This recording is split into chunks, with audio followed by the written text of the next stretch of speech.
인사하겠습니다. 안녕하세요.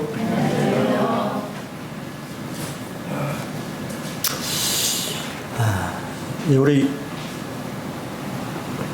기영재님 교회 방문을 예수님의 이름으로 환영합니다.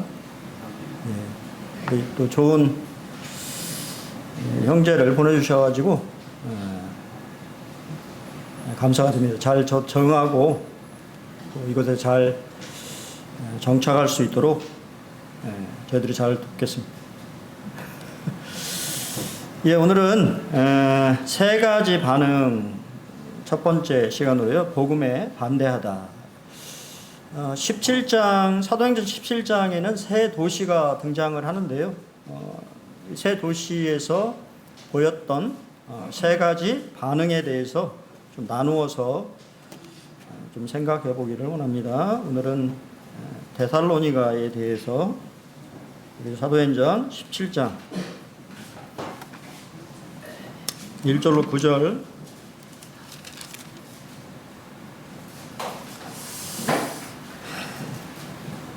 다 찾으신 줄 알고요. 교독해서 읽겠습니다. 1절 그들이 암비볼리와 아볼로니아로 다녀가 데살로니가 이르니 거기 유대인의 회당이 있는지라.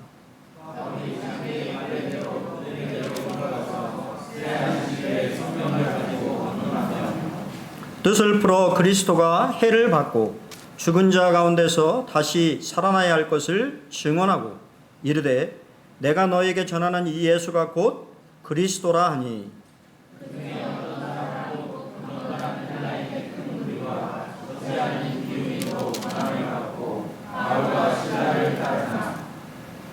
그러나 유대인들은 시기하여 저자의 어떤 불량한 사람들을 데리고 때를 지어 성을 소동하게 하여 야손의 집에 침입하여 그들을 백성에게 끌어내려고 찾았으나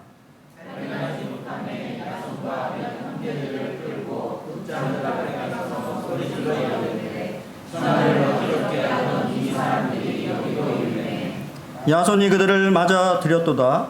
이 사람들이 다 가이사의 명을 거역하여 말하되 다른 임금 곧 예수라 하는 이가 있다 하더이다 하니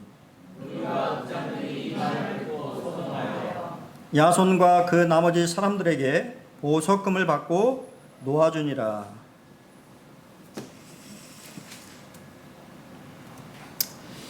데살로니가를 우리가 이제 살펴보는데요. 성경의 기록은 우리가 무슨 사기처럼 아주 자세하게 설명하고 있지는 않습니다. 어떻게 보면 그냥 우리가 그 사진기로 이렇게 사진을 찍어서 가장 중요한 사건, 어떤 그러한 장면 이런 것들을 찍어서 얘기를 하고 있기 때문에 우리가 그 내용을 알기에는 조금 부족한 그런 부분들이 있는데 그럼에도 불구하고 데살로니가라고 하는 이 도시에 관련되어 있는 내용들은 데살로니가 전후서라고 하는 바울이 나중에 쓴 서신서를 통해서 그 더 많은 정보들을 우리가 얻을 수 있다라고 하는 생각을 하게 됩니다. 나중에 혹시 이렇게 저도 이제 말씀을 준비하면서 사도행전 이 말씀만 본 것이 아니고 데살로니가전서에 있는 말씀을 같이 이렇게 묵상하면서 말씀을 좀 준비를 했어요. 뭐 어떻게 됐든 간에 누가라고 하는 사람이 사도행전을 성령의 그 영감함으로 또 이렇게 말씀을 썼는데요. 우리가 이제 지난번 16장에서는 빌립보를 살펴봤는데 누가는 이 쓰는 그런 기술, 서술하는 방식을 통해 가지고 무엇인가를 이렇게 강조를 하고 있음을 보게 됩니다. 빌립보에서는 기도라고 하는 것에 초점을 맞췄다고 그때 계속 말씀을 드렸어요. 그래서 전한 빌립보 루디아에게 전한 복음이 무엇인지, 또 간수장과 간수장의 가족들에게 어떤 말을 했는지 기록이 있습니까? 없습니까? 없어요. 그 말은 누가는 16장에서 말씀의 내용보다는 기도를 강조해서 말하고 있다라고 하는 것을 우리에게 말해주고 있습니다. 그래서 그때 말씀드린 것처럼 누디아를 만났을 때도 기도할 곳을 찾던 중에 만났다고 그것을 강조해서 설명하고 있고, 또 귀신 들렸던 소년을 만났을 때도 마찬가지로 기도하러 가는 중에 이러한 사건을 맞이했다라고 말하고, 또 빌립보 이 간수의 회심의 사건에서도 바울과 실라가 기도하는 중에 그러한 역사가 있었다라고 하는 것을 말해주고 있습니다. 그렇다고 하면 우리가 지금 오늘 볼 사도행전 17장 데살로니가에서는 뭐를 강조하고 있냐면 말씀을 강조하고 있어요. 그래서 기도에 대한 언급이 있습니까, 없습니까? 우리 방금 읽었던 말씀에 없어요. 그러면 기도하지 않았을까요? 아니요, 기도했을 것입니다. 하지만 누가라고 하는 이 저자는 그것보다는 말씀이 더 여기서 중요하다라고 하는 것을 설명하고자 해서, 그래서 우리가 성경을 가지고 강론했다라고 얘기하고 뜻을 풀어서 증언했다고 얘기하고, 또 그분이 누구냐면 예수 그리스도, 그분의 고난과 죽음과 부활에 대한 내용들을 성경에는 언급이 없지만 구약 성경에 있는 말씀들을 가지고 증명했다라고 하는 것을 강조하고 있다라고 하는 것입니다. 그리고 나중에 보면 다른 임금 곧 예수라고 하는 임금이 있다라고 하는 그러한 것들도 말하고 있다고 하는 것입니다. 그래서 우리가 잘 아는 것처럼 데살로니가 전후서의 핵심적인 내용이 뭐냐면 예수님의 뭡니까? 재림이죠. 재림. 왕으로서 다시 오실 그런 재림에 대한 내용들을 데살로니가 전후서에 담고 있다고 하는 것을 기억하시길 바랍니다. 성경 우리가 1절을 우리가 방금 봤는데요. 그들이 암비볼리와 아볼로니아로 다녀가 데살로니가에 이르렀다라고 성경은 얘기를 하고 있습니다. 왜 이런 지명을 사용하고 있냐면 그것은 이게 잘 보이시는가 모르겠는데요. 지금 이 암비볼리와 아볼로니아와 데살로니가는 다 에그나티아 가도라고 하는 로마까지 이어져 있는 도로입니다. 지금도 유적지에 가면 그 도로가 이게 보시면 이게 아마 사진에 나와 있는 건 빌립보의 에그나티아 가도의 사진이에요. 데살로니가에 있는 사진은 제가 구하지 못해서 빌립보에 있는 사진을 뒀는데 마차, 어떻게 보면 군사적인 목적으로 지은 도로입니다. 그래서 폭이 한 6m 정도 되고 2대의 전차가 이 마차가 지나갈 수 있을 정도로 폭이 상당히 넓었다라고 이야기합니다. 그래서 1120km의 도로망을 구축했다라고 하는 것은 그만큼 로마 제국이 얼마나 강대했던 제국이었는가를 보여주고 있고, 그 길을 따라서 지금 복음이 증거되고 있다라고 하는 것을 말해주고 있습니다. 근데 이제 이 말씀을 통해서 봤을 때는 암비볼리와 아볼로니아는 가지 않은 것으로 보여요. 그곳에서는 말씀을 증거하지 않고 목적지가 어디였냐면 데살로니가라고 하는 지역으로 선정해서 거기로 갔다고 생각하는 것입니다. 왜냐하면 이 데살로니가가 바로 마게도냐라고 하는 지방의 수도였고 그 지역에서 가장 큰 항구 도시였습니다. 그리고 또한 헬라의 문화를 가지고 있는 자유도시였어요. 그게 무슨 말이냐면 실제적으로 그곳을 통치하는 통치자들을 그 지역의 시민들이 뽑을 수 있는 곳이었습니다. 로마가 통치하고 있었지만 로마의 주둔군이 주둔하고 있지 않은 많은 사람들이 몰려드는 그런 곳이었습니다. 그것을 사도 바울은 복음의 전략적 요충지로 생각하고 바로 데살로니가로 직행한 것입니다. 또한 성경은 거기에 뭐가 있었다고 합니까? 유대인의 해당이 있었다라고 말하고 합니다. 해당은 유대인 성인 남자 10명 이상이면 설립했습니다. 그리고 우리가 잘 아는 바대로 유대인의 종교적, 문화적, 사회적 삶의 중심지였습니다. 그곳에 해당 안에는 뭐가 또 있었냐면 학교도 있었어요. 모든 교육 또한 해당에서 가르쳐졌습니다. 그러니까 삶의 중심이 어디였냐면 해당이었어요. 근데 그 해당의 구성원이 어떻게 되냐면 유대인들만 구성되어 있는 것이 아니라 하나님을 경외하는 이방인들로 구성이 되어 있어요. 아마 유대인보다는 훨씬 더 많은 이방인들이 멤버로 그 해당에 출입했던 것으로 보여집니다. 이게 사진이 이제 보이는 게 요즘 사진이에요. 데살로니가의 사진입니다. 그래서 지난번에 말씀드린 것처럼 바울의 선교 전략은 대도시 중심의 선교였습니다.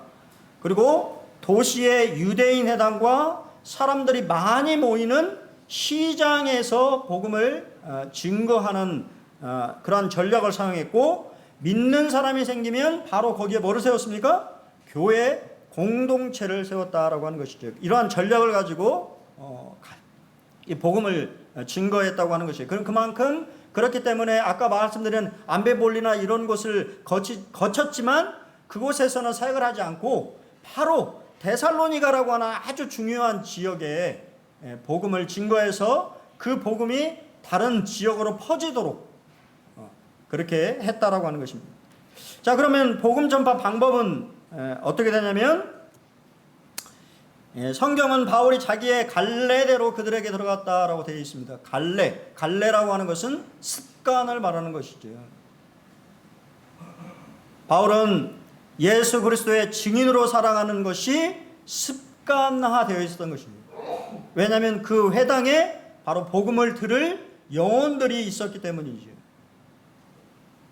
믿음은 영적 습관이고, 습관은 날마다 반복적인 훈련을 통해서만 삶으로 체질화되는 것입니다.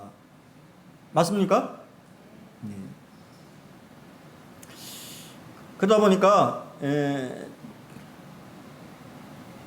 제가 이제 은사가, 저는 개인적으로 교사의 은사가 있다고 저는 개인적으로 분별을 하는데, 또 동일하게 이 뭐라 그럴까요? 영혼 구도자들이 보여요. 그래서 성도님들도 보이지만 가장 먼저 눈에 들어오는 분들은 구도자예요. 그래서 오늘도 우리 효경 씨가 안 온 거에 대해서 눈이, 제가 만났거든요. 주중에 한번 잠깐 스치듯이 만났었는데 너무 이제 아르바이트하고 막 그러다 보니까 저는 늦게 끝나고 하니까 이게 이제 깨워주는 사람이 없어서 그런 것 같기도 하고, 전도자들은 구도자들이 먼저 보이는 것이죠. 바울의 마음은 증인으로서 복음 전할, 복음을 받을 그 영혼들만 보이는 것이죠. 그래서 그 해당, 많은 영혼들이 모여있는 그 해당의 그 습관을 쫓아서 했다라고 하는 것은 상당히 중요하다고 하는 것입니다. 여러분의 마음속에 정말 이 영혼에 대한 그런 마음들이 있는지를 여러분들 정말 생각해 보셔야 된다고 하는 거예요. 그것은 그냥 전도의 은사를 가진 사람만의 역할은 아니다라고 저는 보여집니다. 우리 군사모노교회 모든 형제 자매님들이 구도자들에 대해서 관심을 가져주시고 그들을 위해서 기도해 주시고, 또 가능하다면 그들을 이렇게 돌아볼 수 있는 그러한 역할들을 하시면 참 좋겠다라고 하는 생각을 개인적으로 하게 됩니다. 바울은 성경을 가지고 당연하겠죠. 유대인 한항에 뭐 하겠습니까? 그들은 잘 아는 대로 구약 성경을 매주 말씀을 낭독하고 그 말씀을 특별히 강론했습니다. 강론했다라고 하는 것은 흠정역에 보면 토론했다라고 하는 말로 번역되어 있어요. 우리나라는 지금 우리 형제자님들이 설교를 듣고 있잖아요. 이건 강론이 아닙니다. 그냥 설교죠, 선포. 강론은 뭡니까? 질문하고 대답 형식을 타는 토론 형식인 거예요. 유대인들은 그런 문화에 어렸을 때부터 익숙해 있잖아요. 그렇죠? 하브르타 교육이라고 하는 것 자체가 토론식 수업입니다. 내가 궁금한 거. 그렇기 때문에 가장 이성적으로 제가 봤을 때는 이 머리를 이렇게 잘 쓰는 민족이 유대인일 수밖에 없어요. 왜냐하면 계속해서 왜라고 하는 질문을 던지거든요. 그에 익숙한 사도 바울은 하나님의 말씀을 가지고 그들과 토론했습니다. 근데 그 토론은 데살로니가전서 1장 5절에 보면 이는 우리의 복음이 너희에게 말로만 이른 것이 아니라 또한 능력과 성령과 큰 확신으로 되어졌다라고 하는 거예요. 그가 말을 할 때 그의 말에는 뭐가 있었어요? 능력과 성령과 확신 가운데 얘기를 했다고 하는 거예요. 이게 중요합니다. 복음을 전하는 사람이 확신이 없어요. 그러면 듣는 사람이 믿겠습니까? 안 믿는 것이죠. 전하는 사람은 그렇기 때문에 전하는 사람이 또 중요한 것입니다. 밭도 중요하지만 전하는 사람 스스로도 준비되어져 있어야 된다고 하는 것이죠. 성경 본문의 뜻을 온전하게 풀어주었습니다. 풀어라고 하는 말은 활짝 열어서 그 의미를 풀어 보였다라고 하는 거예요. 그 당시 때 우리가 잘 아는 것처럼 우리가 지금 66권의 성경을 가지고 있습니다. 그렇죠? 쉽게 말씀들을 찾아볼 수 있어요. 하지만 그 당시 때는 성경이 다 뭐로 되어 있었습니까? 두루마리로 되어 있었어요. 두루마리로 되어 있었어요. 말씀들을 찾는 것도 아마 쉽지 않은 일이었을 것입니다. 정확하게 예수님의 고난과 또 이 죽음과 그런 말씀들을 정확하게 펴서 설명해 주었다고 하는 것이지. 성경은 그런 말씀들로 가득 차 있습니다. 결국은 성경으로부터 증명하는 것입니다. 그때도 제가 그런 말씀을 드린 적이 있는 것 같은데요. 아이언사이드의 이야기를 드린 적이 있습니다. 아이언사이드 형제님에게 한 청년이 와서 질문을 합니다. 어떻게 하면 복음을 잘 전할 수 있습니까? 어떻게 하면 영혼이 구원받을 수 있습니까? 그러자 아이언사이드 형제님이 말씀하시기를 성경을 펴서 읽어주십시오. 그렇게 하고 있습니다. 그럼 또 성경을 펴서 읽어주십시오. 방법은 성경을 펴서 읽어주는 것입니다. 성경 말씀 안에 능력이 있다고 믿으시나요? 예. 히브리서는 분명히 말하고 있잖아요. 하나님의 말씀은 날선 검과 같습니다. 영혼을 쪼개기까지 그들의 생각을 무너뜨리기까지 하기에 강력한 힘이 있는 것이에요. 내 말에 힘이 있는 것이 아니고 하나님 말씀에 능력이 있는 것입니다. 그렇기 때문에 그 말씀들을 잘 풀어줄 때 그분들이 이해하고 알게 되는 것이죠. 성경의 주제이신 예수 그리스도에게 인도했습니다. 결국 우리가 전하는 또 바울 복음의 핵심은 누구입니까? 예수 그리스도예요. 그리스도 중심적 설교를 했다라고 하는 말입니다. 저는 말씀을 우리 준비하는 우리 형제님들한테 뭐 그렇게 하라고 말씀드리는 건 아니지만 말씀을 준비하실 때 그 안에 그리스도가 담겨 있어야 돼요. 왜냐하면 성경의 주제가 누구이기 때문에? 그리스도이기 때문에 그렇습니다. 그리스도가 빠진 설교는 아무것도 아닙니다. 그냥 윤리서 교과서의 도덕적인 책밖에 안 되는 거예요. 가장 중요한 것은 그 안에 그리스도의 마음이, 그리스도의 삶이, 그분이 담겨있는 설교야만이 가장 하나님이 기뻐하시는 설교입니다. 요한복음 5장 39절 같이 한번 읽어보겠습니다. 이게 잘 보이시나 모르겠는데요. 5장 39절 같이 읽겠습니다. 시작. 너희가 성경에서 영생을 얻는 줄 생각하고 성경을 상고하니와 이 성경이 곧 내게 대하여 증거하는 것이라. 누구를 증거합니까? 예수님을 증거합니다. 성경은. 성경의 모든 말씀들은 사실은 예수 그리스도를 드러내기 위한 것입니다. 이동호 목사님의 책인 철로역정과 하나님이라는 책에 이동호 목사님은 이런 얘기를 하셨습니다. 아무리 듣기 좋고 일시적으로 인기가 있어도 그 설교에 그리스도가 빠지면 그 설교는 해답이 없는 설교입니다. 왜냐하면 그리스도만이 해답이시기 때문입니다.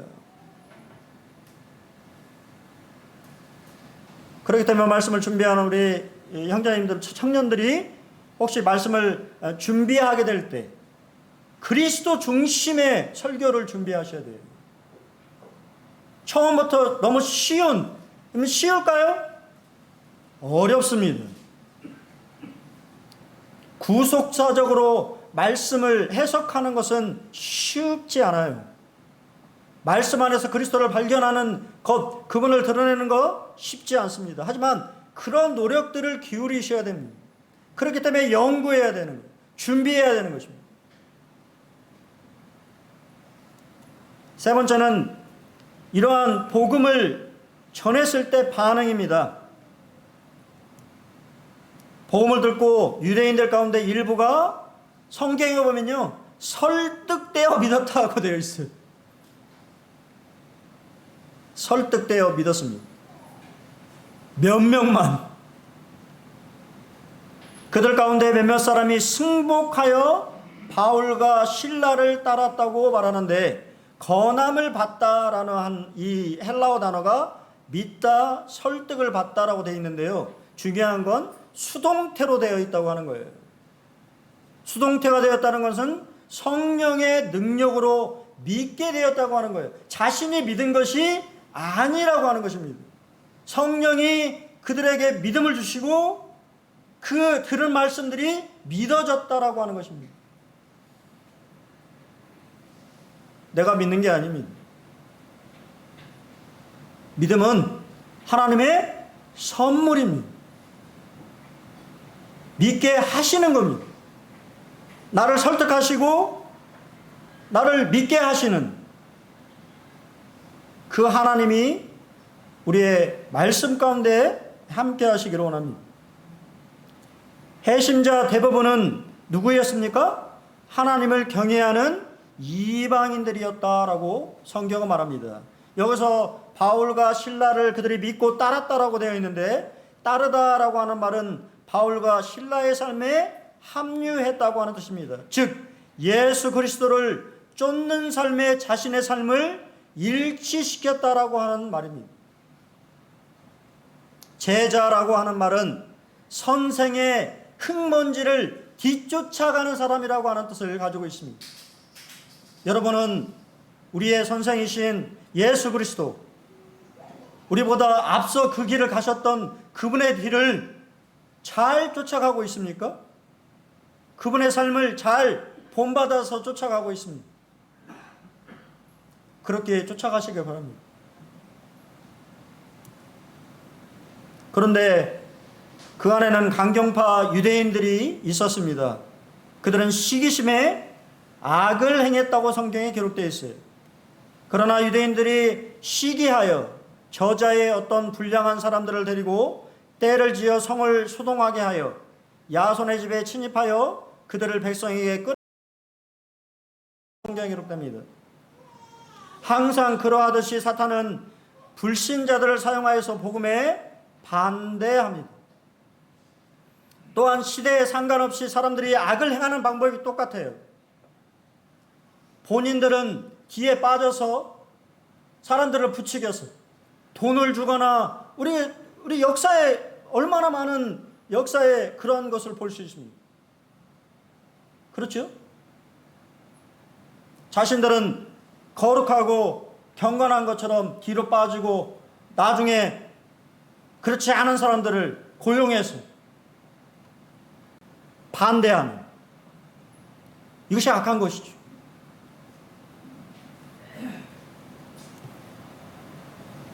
그리고 어떻게 됐습니까? 야손과 그의 나머지 사람들에게 보석금을 받고 놓아주었다고 되어 있는데요. 보석금이라고 하는 말은 우리가 이 보석금 줘가지고 내가 풀려났다라고 하는 말이 아닙니다. 여기서의 보석금은 바울 일행이 다시 도시로 돌아오지 않겠다라고 하는 보증금입니다. 돌아오면 그 모든 돈이 몰수가 되고 피해를 입는다라고 하는 뜻입니다. 나중에 그래서 데살로니가전서 2장 18절에 사도 바울은 이 모든 일들이 사탄이 우리를 막았다라고 얘기를 하고 있습니다. 제가 여러 번 말씀드렸지만 사탄은 권력자들을 사용합니다. 왜냐하면 가장 큰 영향력을 미칠 수 있기 때문이에요. 여기에서도 읍장들이라고 하는 행정 장관들을 이용해서 그들의 일 처리하는 것이 좀 지혜롭게 보이는 것처럼 보이지만 사실은 영적인 의미에서 보면 사도 바울이 다시는 데살로니가에 들어갈 수 없게 만드는 책략이었어요. 여러분, 얼마나 보고 싶었을까요? 바울은 데살로니가에 있는 형제들, 구원받은 형제들이 얼마나 보고 싶었을까요? 근데 이 일로 인해서 다시는 데살로니가에 방문할 수 없게 되었고, 그것을 편지로나마 그의 마음을 표현할 수밖에 없었던 것이. 여기서 한 세 사람을 좀 보기로 합니다. 첫 번째는 야손이.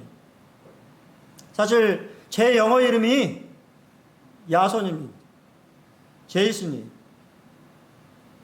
수많은 영어 이름 중에 나중에 제가 영어 이름을 선택했는데 이 야손이라고 하는 인물이 참 좋았어요. 직진만 하는 남, 직진남입니다. 믿음의 직진남. 야손. 저도 그런 사람이 되고 싶었어요. 좀 머뭇머뭇거릴 때가 저도 있기 때문에 저도 야손 같은 사람이 되면 참 좋겠다. 그런 생각에 제 영어 이름이 제이슨입니다. 재미있는 것은 이 제이슨이라고 하는 단어는 헬라어인데요. 히브리 말로 하면 여호수아라고 하는 뜻을 가지고 있다고 합니다. 호세아, 여호수아, 예수. 거의 비슷한 의미를 가지고 있는 뜻이지.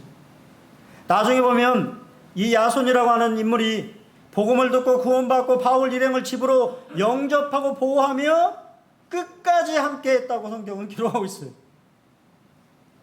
로마서 16장 21절에 나의 친척 야손이라고 말하고 있습니다. 친척이기 때문에 바울 일행을 자기 집으로 영접했다라고 보는 분들도 있지만 친척이라고 다 영접하나요? 그런 거 아니잖아요.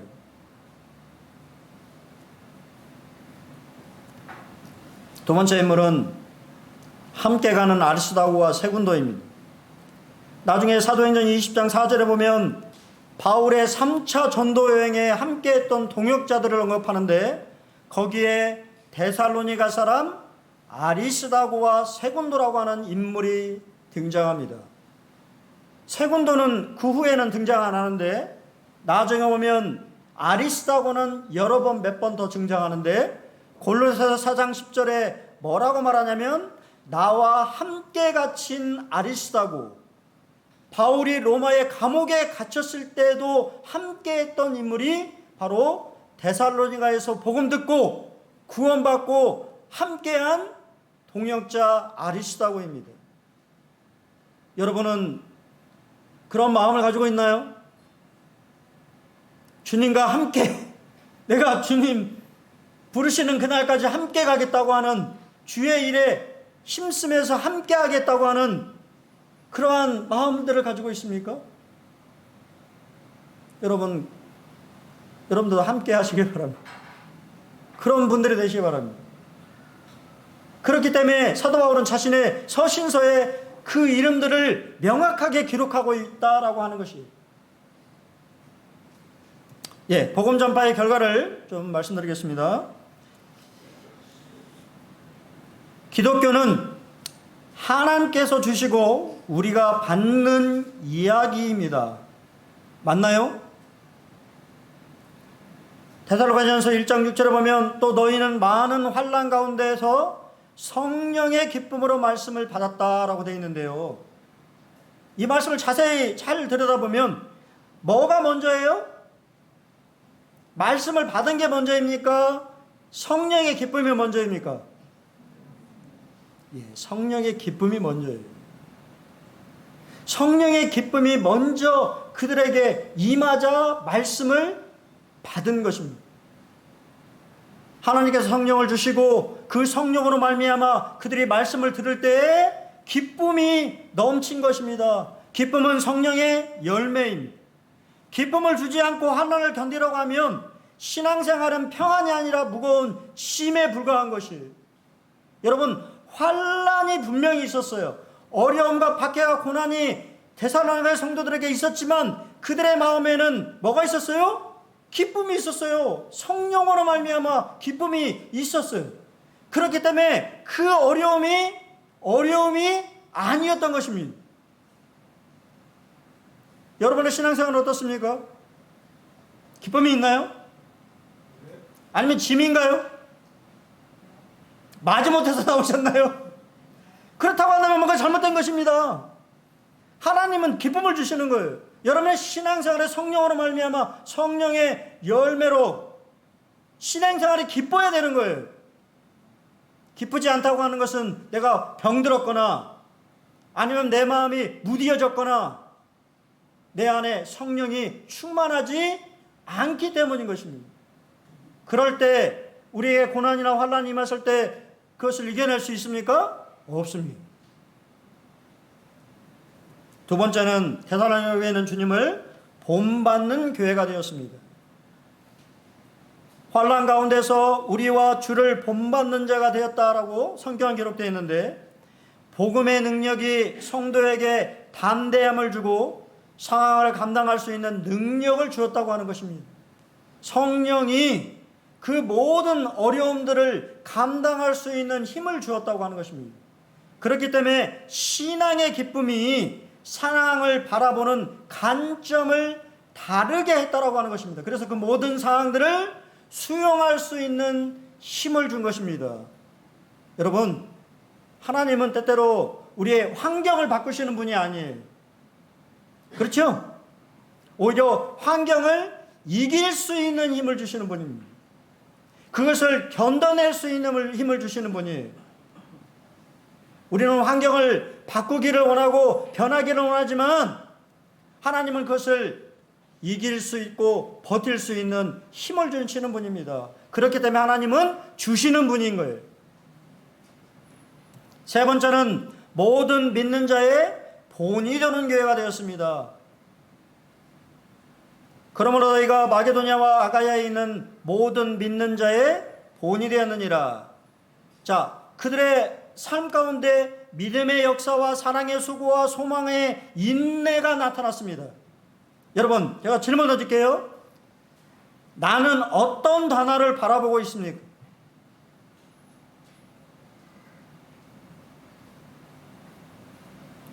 우리 하진이 질문하면 안 되겠네. 어떤 단어가 보이나요? 우리 형제, 어떤 단어가 눈에 들어오십니까? 사랑이 쏘고? 제가 질문을 좀 잘못한 것 같아요. 믿음, 사랑, 소망이 보이십니까? 아니면 역사, 수고, 인내가 보이십니까?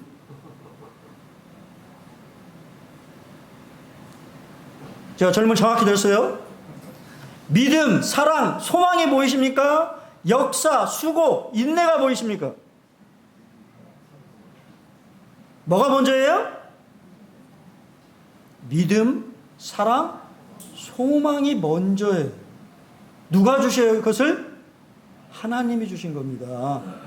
하나님이 주셨기 때문에 그 안에 역사와 수고와 인내가 나타날 수 있었던 것이에요. 그렇기 때문에 사도 바울은 누구에게 감사해요? 하나님 앞에 감사하고 있습니다. 데살로니가 성도들이 수고하고 또 역사 일어나고 인내를 했지만 그 안에 역사하시고 수고하게 하고 그 모든 것을 감당할 수 있도록 힘을 주신 분은 누구다? 하나님이시다라고 하는 거예요. 여러분 무엇을 바라보고 있습니까? 믿음, 사랑, 소망입니까? 아니면 역사, 수고, 인내? 우리 용대인님 역사, 수고, 인내 무슨 마음이 드세요? 야, 힘들어요. 신앙이 힘들어집니다. 근데 하나님은 여러분에게 먼저 믿음과 사랑과 소망을 주시는 분입니다. 그 능력으로 우리 안에 데살로니가 교회 안에 수고와 역사와 인내의 열매들이 맺혀진 것입니다. 예, 그렇습니다. 그들의 믿음의 소문이 각처에 퍼졌습니다. 결국은 바울은 성도들 안에서 역사하시는 분은 하나님이시며 하나님께서 역사하신 결과이므로 누구에게 감사하고 있어요? 하나님께 감사하고 있는 거예요. 여러분 우리 마음속에 그런 마음이 정말 있습니다. 나를 구원하시고 나를 지금까지 여기까지 인도하시고 내 믿음이 흔들리지 않고 또 내 믿음의 소문이 퍼지도록 인도하신 하나님, 내가 드러나느냐 하나님이 드러나느냐 이것에 대한 문제입니다. 사도 바울은 데살로니가 교회 성도들을 드러나게 한 게 아니에요. 그 안에서 역사하시고 수고하시고 함께 하신 하나님이 그 모든 일을 이루셨다라고 말씀드리는 겁니다. 다섯 번째는 그들은 주님의 재림을 기다렸습니다. 너희가 어떻게 기다린지를 말하니. 여러분 주님의 재림을 기다리고 계신가요? 어떻게 기다리고 계신가요? 어떻게? 예? 감남산에 가야 됩니까? 감남산에 임재하시니 감남산에 가야죠. 우리 옛날 어떤 그 분이 얘기하기를 이렇게 한국에 메시아가 이렇게 나오니까 그 메시아가 오는 그곳의 공동체를 하면서 그곳에서 이 날갯짓을 하면서 날아가야 되잖아요. 날갯짓을 하면서 준비하고 있다고 하는 이야기를 들은 적이 있습니다. 미친 거죠. 어떻게 준비하고 있습니까? 성경은 어떻게 준비하라고 말하고 있어요? 슬퍼하지 말라고 합니다. 자는 자들을 위해서 너희들이 슬퍼하지 말라고 말하고 있어요. 죽음이 슬픔이 아니라고 하는 거예요. 그리스도인의 죽음은 슬픔입니까? 아니라고 하는 거예요. 좌절하거나 낙담하거나 실망하거나 그러지 말라고 하는 거예요. 그렇게 하고 있다고 하면 여러분들이 재림을 잘못 준비하고 있다고 하는 거예요. 사실은요, 우리가 준비할 게 없어요. 재림은 누가 하시는 거예요? 예수님이 하시는 거잖아요. 때와 시기와 장소와 그 모든 것 누구 주관이에요? 그분이 하셔야죠. 우리가 할 게 뭐가 있어요? 우리는 기다리기만 하는데 어떻게 기다려야 되냐? 슬퍼하지 말고 기다려야 되는 거예요. 기쁜 마음으로 기다려야 되는 거예요. 낙담하고 있거나 좌절하고 있거나 그렇게 기다리면 안 되는 거예요. 그렇게 기다린 것이 아니라고 하는 것입니다. 기쁨으로 그분이 언제 오실지를 고대하면서, 그래서 서로 이 여러 말로 뭐 하라고요? 이로하면서 기다리라고. 낙담하고 실망하고 절망하고 어려움에 처해 있는 성도가 있으면 손잡아주면서 그렇게 기다리면 안 된다고. 주님이 오시면 여러분 해피엔딩입니다. 여러분 해피엔딩 원하시잖아요. 그렇죠? 해피엔딩인 거예요. 해피엔딩을 우리가 바라보면서 그러한 마음으로 기다리셔야 되는 거예요. 그것이 차마 내 죽음일지라도 슬퍼하지 마시기 바랍니다. 다시 만날 것이고 또한 만날 때는 기쁘게 만날 것입니다. 그것이 바로 소망인 것이죠. 마지막 교훈 및 적용 말씀드리고 말씀을 드리겠습니다. 자, 어떻게 하면 구원받을 수 있습니까? 어떻게 하면 신앙이 성장할 수 있습니까? 어떻게 하면 믿음이 자랄 수 있을까요? 어떻게 하면 교회가 부흥할 수 있습니까? 기도는 있으나 말씀이 없는 신앙은 맹목적인 신앙이요 신비적인 신앙이 되는 것입니다. 말씀은 있으나 기도가 없는 신앙은 지식적인 신앙에 불과하는 것입니다. 결국 말씀과 기도가 함께하는 신앙이 무슨 신앙이에요? 바른 신앙입니다. 빌립보에서는 기도를, 데살로니가에서는 말씀을 누가는 강조하면서 우리의 삶이 균형 잡혀 있는 그리스도인의 올바른 신앙으로 살아가기를 원하고 있습니다. 마지막으로는 행함이 없는 신앙은 무슨 신앙입니까? 죽은 신앙입니다. 여러분의 삶이 사회가 아니라 사회받아 모든 것을 받아들이지만 자신의 것을 내보내지 못해서 죽어버린 사회바다가 아닌 모든 것을 받아들여서 모든 것을 내보내는 그런 바다가 되기를 바랍니다. 요단강 같은, 갈릴리 호수와 같은 사람의 생명을 살릴 수 있는 그런 축복의 통로가 모두 되시면 좋겠습니다. 한 주도 주님 안에서 말씀과 기도로 또 승리하시는 우리 형제자매님 되시기 바랍니다. 감사합니다.